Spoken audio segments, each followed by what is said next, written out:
Hey everyone, this is Anirudh from Edureka. In this session, let me walk you through a few levels of Python projects that you can use. Well, this session is intended to be useful for anyone considering to kickstart their learning about Python and need some insight about the projects built using the language. Well, the focus is to basically on approaching the language in the easiest way possible and to find out what it has to offer for the community and all of the learning enthusiasts out here. So without further ado, let's begin by checking out the agenda for the session. We'll start with the introduction of Python and later move to installing and working with Python. Followed by that, we look at the overview of all of the concepts and I'll walk you through the three levels of Python projects that you can consider. And lastly, we'll look at how easy it is to actually code with Python, where we'll take a programming approach and then learn the concepts through the code. So alright guys, let's begin by checking out what Python actually is. We already know that Python is a programming language, right? Well, to be more specific, Python is a really powerful high-level object-oriented language which was created by a person called as Guido van Rossum. Well, yeah, that is Guido. So why did he choose to name this as Python? Well, certainly not because of the snake, but it was from a TV series that Rossum used to watch. And Python is and always will be really easy to master, right? It has one of the largest communities for learners and collaborators for a programming language, and of course, it is open source. So let's get started then. I'm sure you guys are curious about why Python is so popular, right? If you can recall a few years ago, people told that Python was the next big thing. Well, they were true. In today's situation, it is the big thing. Well, for starters, we all feel a little bit let down or lagging when we start learning new languages, whether we are a beginner or a pro, right? It may be because of the sheer concepts or something that confuses you or doesn't give you a good picture on the whole when learning. Well, in my personal opinion, Python solves all of my headaches with the languages that I have learned in the past. And if I had to start over with a language from scratch, I would choose Python for sure, guys. No two doubts about that. It is very beginner friendly and the syntax is extremely simple to read. And this definitely makes us all happy. And surely, yes, Python has millions of happy learners across the globe. I can't begin to tell you how fun it is to work with Python. So now that we know the features of Python, let's take a look at why you should consider learning Python, right? Well, Python is a general purpose language. It has a wide range of applications from web development like Django and Bottle, scientific and mathematical computations like Orange, SymPy, and NumPy and all of that, to designing your own graphical user interfaces by making use of Pygame and Panda 3D and all of that, right? Well, the major highlight here is that the syntax of the language is clear and the length of the code is relatively short. What is more important is that first of all, it is actually really fun to work with Python and it allows you to think about the problem rather than focusing on the syntax, which is really good, right? And now that we have established why you should consider learning Python, next up, let us quickly check out on how we can install Python on your machines and what development environments you can use. Well, installing Python is very simple, guys. Official documentation has got it all covered. But to make our lives more simpler, Google helps us out here too. We have something called as Google Collaboratory. Well, it is basically a Jupyter notebook hosted on the Google Cloud. Well, don't worry about this just yet. I'll be walking you through Collab when we're looking at the code in the later part of the session.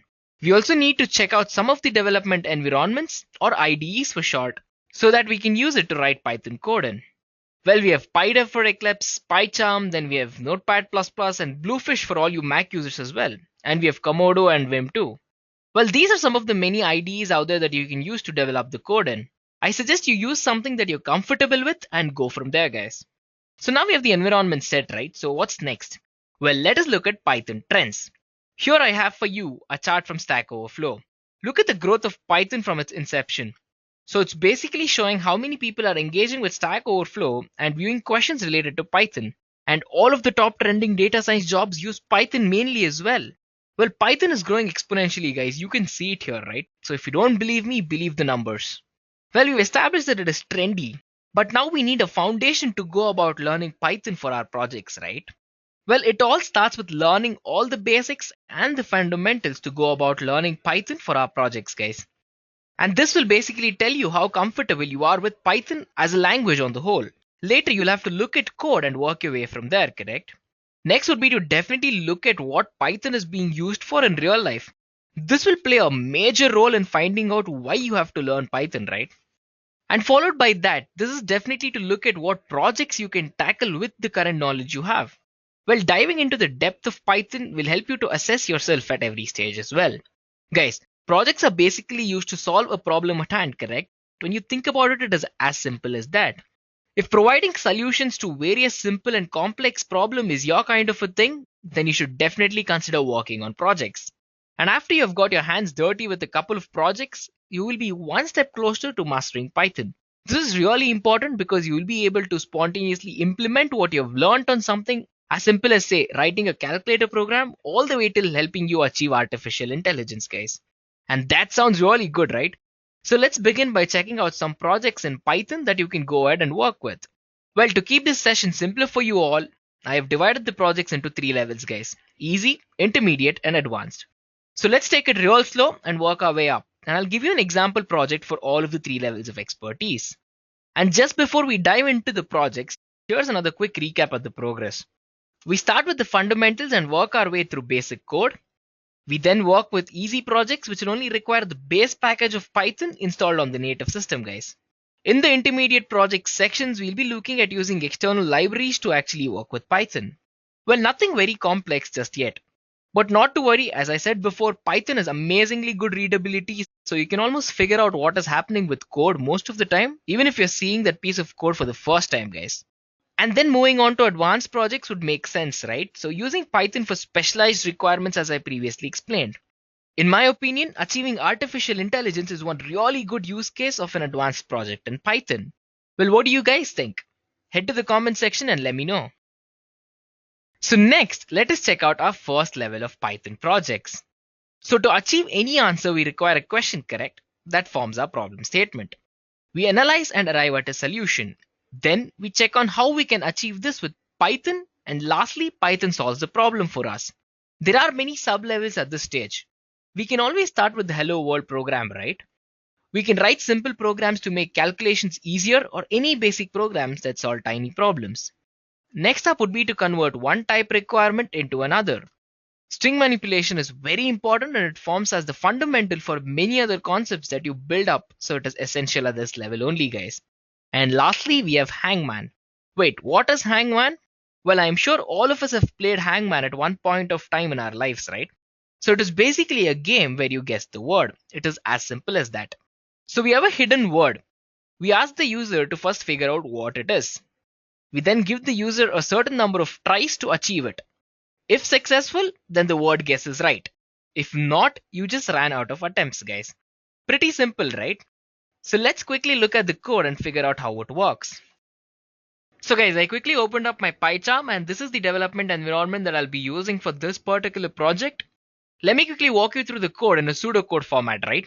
So on the whole, let me explain. Well, first we actually ask for the number of attempts that the user can make. And you have to make sure that it is positive, right? So you can have 1 attempt, 2 attempts, 3 attempts to guess the word. And we're going to keep a limit on that. So let's say, something less than 26 or something. And then we have a words file. We actually open the word file and we select a random word from there. And then we'll have a while loop to actually guess the number of attempts and the letters which are remaining in that particular word. And you might be wondering what the status of the game is, right? So obviously we're going to keep printing the current status of the game at every point of time. This is done basically using a for loop. And we're going to ask for the next letter and we're going to make it lower, right? So we need to make sure that the input is a single letter that hasn't been guessed previously. If the letter is in the word, we tell the user that the letter in his word exists. Else, we actually decrement the attempt counter because your attempt decreases. And we notify the user in the same time saying that the letter that he used is actually not in the word. If the word is solved, we notify the user that he won. Else, we notify the user that he has lost. And lastly, we actually give the player the option to try again. Sounds pretty simple, right? Well, let me quickly go ahead and tell you the code right now. Pretty much it is the same as what I've explained. First, we'll be importing the time module. Next, we'll be welcoming the user by typing out his name. We're going to wait for a second. And then we have the word, right? So the word is set to the keyword secret. We're going to be creating a variable with an empty value, determining the number of turns. Well, we have 10 turns. We're going to create the while loop. And we're going to check if the turns are more than 0, right? So you cannot have -1 or -3 turns. And then we have to make sure that the counter starts with 0, right? So we forcefully put it as 0. And for every character that is in the secret word, we see if the character is in the player's game. If it is, then we print out the character. Else print a dash saying that it is not found. And we increase the fail counter by 1. And at the end of it, we print that you won, right? So if failed is equal to 0, that means that your guess is good. So we're going to print win. And we're going to break out of the loop. Again, we're going to ask the user to go give a guess, right? So as soon as the user types in something, we need to make sure that it gets added into a guest list. And after that, if the guess is not found in the secret word, we reduce the number of turns because the user just guessed something which is not present and that made him lose a turn. And then we need to tell the user of how many turns are left, right? So you cannot keep on guessing. So we're going to have a counter for that. And when the turns become 0 and the user hasn't won, that means obviously that all the cases are done and that the user lost. Pretty much simple, right? So let's quickly go ahead and run this. So guys, the program is run now and we can check out it as asking, we're starting a game of hangman, right? So how many incorrect attempts do we want? So let us say we require 15 attempts for everything. What is the minimum word length that we want, right? So let us pick 5. So it has selected a word for us and we have 15 attempts. Can we just guess one letter? Let us say A. It says that the A is available, right? So we need to choose the next letter as well. So let us check out B. Well, B is also there. Can we check out D? Well, it says D is not available and you can see that the number of attempts became less, right? Let us check out Y. Nope, Y is not available as well. So guys, we're at this point of time where I'm actually continuing to guess, right? So I'm pretty sure all this will be fast forward for you guys because again, it takes a lot of time. Well, I can actually take a guess at the word, right? So it is neurobiological or something like that. It is pretty much simple, right? So let's quickly head back to our presentation to check out what's next. So now that that is done, let us quickly check out our second level of Python projects, guys, the intermediate level, right? So well, in my opinion, the major thing you would do in the intermediate stages of learning Python is to definitely start working with the libraries that Python supports. However, I have here listed for you guys the top libraries that are used. Everything from NumPy, SciPy, Pandas, and Matplotlib as well. Well, NumPy is used for scientific computing, and SciPy uses arrays like basic data structures, which is used for linear algebra, calculus, and all of that. And Pandas are used for data frames, and Matplotlib is actually used to visualize the data. And that is exactly what we do in the intermediate project, guys. We first input the data, we analyze the data and process it. Later, we'll be outputting the data in the form of a graph, and this comprises of the output. Pretty straightforward, right? So we'll visualize some data using Matplotlib and plot a 3D graph using the same. So let us check out some code for this right now. So instead of PyCharm, now I'll be opening up Google Collaboratory, guys. So we'll check out how easy it is to see the Jupyter Notebook hosted on their cloud. So guys, as I said, we'll be checking out three-dimensional plotting using Matplotlib. Well, I won't be explaining all of the code for you guys, but then it's broken down into snippets here, right? So in case you need this Jupyter Notebook, I'll leave a link in the description box below so you can check it out. So let's go ahead and execute this and we can check out how we can do it, right? So basically, Matplotlib was actually designed to only do two-dimensional plotting, right? And when it was released, three-dimensional plottings were built on top of Matplotlib's two-dimensional display, and the result is convenient, right? So we are actually getting three-dimensional plots out of something which only supports 2 dimensions. So basically, to print that, we'll be using Matplot3D, which is mplot3D here. That's what we've imported. So let me quickly go ahead and run. Well, as you can see, now it's connecting to the kernel. So it is actually initializing, and now that we're connected, the particular code will execute. So perfect, that's done, right? Well, once the submodule is imported, all of the three-dimensional axes can be created by passing the keyword projection equal to 3D, right? So you can just check it out here, projection equal to 3D. So let me quickly go ahead and run this, and this as well. Well, the figure is basically the plot, and you can actually see the three-dimensional plot in front of you guys. Well, now all of that is enabled, right? So we can actually plot a variety of that. Three-dimensional plotting definitely benefits immensely for the viewing figures interactively than just statically using the notebook, right? So basically, let us print three-dimensional points and lines. If I go ahead and run this piece of code, we'll be actually using the sine and the cos function to actually print a few points for us. Well, the data is completely random, as you can see. So we have something called z data here where we're multiplying a number and we're actually fetching a random number, right? Whatever the data is plotted is being sent to our trigonometric functions, which is actually printing out the value for us. And we can actually choose the colors, right? So as you can see, the fine curve is actually in gray, but the points are mapped in green. Well, different points of green as well too. Pretty much simple. And next we can actually define contour plots. So contour plots actually use the same relief points with the same inputs, right? So we have the same inputs. Let me quickly go ahead and run this and you're going to see the output. But as you can see, again, so we have labels X, Y, and Z and we have a few points there, right? So using np.meshgrid to actually give us this particular output. Again, pretty simple, right? So how we're actually obtaining this is not important for this particular session because we're actually using square roots and we're actually using an equation to give us this. But do know that this can be done and this is very important, right? So that's the major goal of this. So we've been viewing this from a particular XY plane, right? So now let us actually change it. We can view it from another plane. Well, let me quickly go ahead and run this piece of code and you can see that, right? So we're actually viewing this from 60 degrees above the XY plane and we're actually adding an azimuth of 35 degrees. Well, azimuth is nothing but rotating the z-axis by 35 degrees, guys. So do know that it is actually anti-clockwise in our particular example. So again, this is the particular interactive mode of matplotlib, guys. Similarly, we can plot wireframes and surface plots as well. As you can see, we have a wireframe. We use plot underscore wireframe and we have given all the accesses to it and the color is black of it, right? So we can actually change the color as well. Let's say in case you want green. Done. Simple as that, right? But then we're going to add edge colors. We can add the mapping color and all of that, right? So we can add stripes to our particular color map. And as you can see, it looks beautiful, right? So imagine, guys, you have a data which is really boring to look at, but then you make it look interesting using this with such little amount of code and it blows up your entire output into something very beautiful to look at, right? So this is really amazing and you can actually step up your beginner project and you can have an intermediate output to the same. So that is what I want you guys to notice. Well, again, this is another plot, right? So it is again pretty simple. So imagine the amount of things that you can do with this, right? So every library gives you unlimited opportunities to do something with Python, guys, to do something more and to actually be really good at it. That's really good, right? So let's quickly head back to my presentation to check out what's next. Well, now that we are done actually introducing you guys to the intermediate projects that you can make use, and we actually checked out the case using matplotlib. So next up is where we'll be looking at the advanced Python projects. So guys, it is at this point that Python diversifies into so many applications that you can pick anything that you want. And in my opinion, achieving artificial intelligence is an amazing use case of making use of Python for deep learning, guys. Well, deep learning is a way to achieve artificial intelligence on the whole.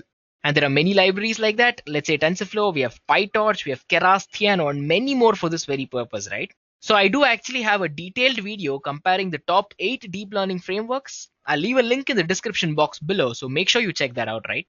So for this particular project, I have considered the classic image classifier for us, guys. And again, as I previously mentioned, every use case has a problem statement, right?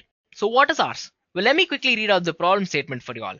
Well, we'll be generating an image classifier which predicts data based on an image set by constructing a neural network which is used by companies like Google or any other big players to actually create our image to text applications such as translation or anything else. Well, let me simplify this. So we know what the problem statement is. Well, we need to understand on working on it and providing a credible solution. Well, let us check out our data set, right? We need some data to work on, correct? Well, in the intermediate project I told you guys about, we'll be making use of all of these external frameworks based on the project. And here we actually have one. We're making use of a NumPy array to load our data. We'll be using PyTorch to perform the image classification for us. And we have many packages as well. For images, we have Pillow and OpenCV. And to work with audio, we have SkyPy, Librosa and all of that. And then for text, we have Spacey and Cython and all of that.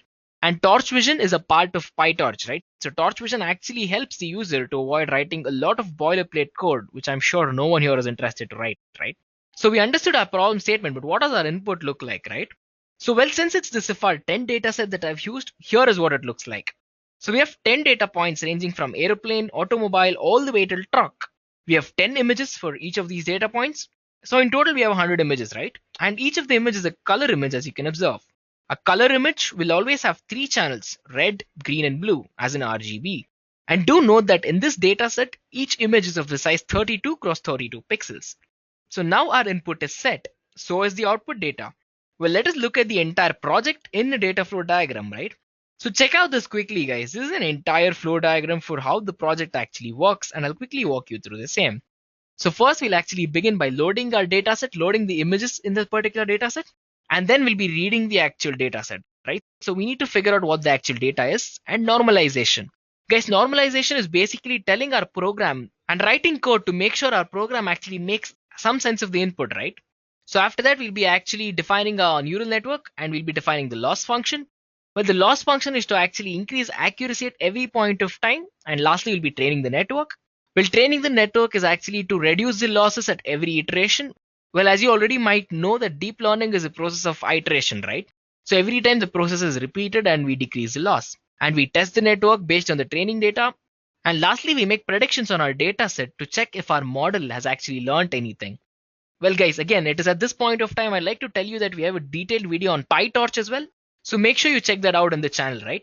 Well, do not worry if you don't actually understand what deep learning is at this point. Well, I'm just trying to paint a picture in your head on how you can use Python even in this advanced levels, right? So well, now that this is done, let's quickly look at the code for this and run the project. So the first step, as I mentioned, is to actually load and normalize SFR10. So guys, as you can check out, we're using Torch Vision package to import our images here. So the first step here is to actually download the SFR10 from their database. Guys, we need an active internet connection at this point of time and make sure you have that. So at this point of time, all we have to do is we need to download the data set and we need to make sure that our network can actually figure out all the classes. So we have defined the classes ranging from plane, car, bird, all the way till truck. So as soon as I go ahead and implement this piece of code, SFR10 should be downloaded on my machine and the classes should be actually identifiable. So this might take about 2 to 5 minutes based on your internet speed, guys. So as you can see, in my case, it says files are already downloaded and verified because I've actually run this code. You will need to run this piece of code only once because CIFAR10 is actually downloaded and cached on your local machine. And hence you don't have to download CIFAR10 every time you need to execute this piece of code. So guys, we've been talking code all this while and we need to start showing images and we need to start making it interactive. So let me go ahead and actually show you some of the basic training images from our dataset. Here we're using matplotlib and numpy and we have defined a function IamShow. IamShow is basically used to map the label and that particular image from our dataset. And let us get some of the random training images from our dataset and we'll be printing the labels along with them as well. So as soon as I run this piece of code, we'll actually have the label output and the images. As you can see guys, PyCharm at this point actually detected that it needs to turn its interactive mode on because it will actually be providing us with the output on a separate window. As you can see, we have the output, guys. In this case, we've obtained dog, bird, bird, and dog, as you can check out from the label output as well. However, every time you run this piece of code, you will get different labels and different images because we have actually considered a random input. So it is as simple as that, guys. So basically, we're iterating over our data set using our train loader and we'll be picking out random images from there. Next up is the second step, guys. The second step, as I previously explained, is to actually define the convolutional neural network. So the code is pretty much as I explained before, guys, and we're doing the exact same thing with different dimensions in this case. Here as well, it is to be noted that we'll be using ReLU, which is rectified linear unit. So as soon as I go ahead and run this piece of code for you guys, our basic architecture of our neural network is ready. And that's about it. Our neural network is actually ready and we'll be using the same 5x5 convolution in this case as well. The third step is to actually define the loss function and the optimizer. So guys, as we walk through, we'll be using classification cross entropy loss, or also called as a log loss, and SCD in this case. We have the learning rate to be 0.001 in this particular case. So let's implement our loss function. So as soon as I run this piece of code, my loss function and optimizer are defined and ready. So the fourth step is to actually train the network based on the data. So guys, here we have the range to be 2. So that means that we'll actually be iterating over our data set twice to actually train our algorithm. So let me go ahead and actually zero the parameter gradients first and we can actually compute the output, calculate the loss, backward propagate the loss and optimize it. Later we'll actually be printing statistics for every 2000 mini batches and we'll be printing the same. So guys, this might take about 5 to 10 minutes based on the performance of your machine and we'll have the output of every 2000 mini batches printed for us. Lastly, we'll have the message finished training printed for us when our entire neural network is actually finished training. So guys, this might take about 5 minutes and we'll be back after that.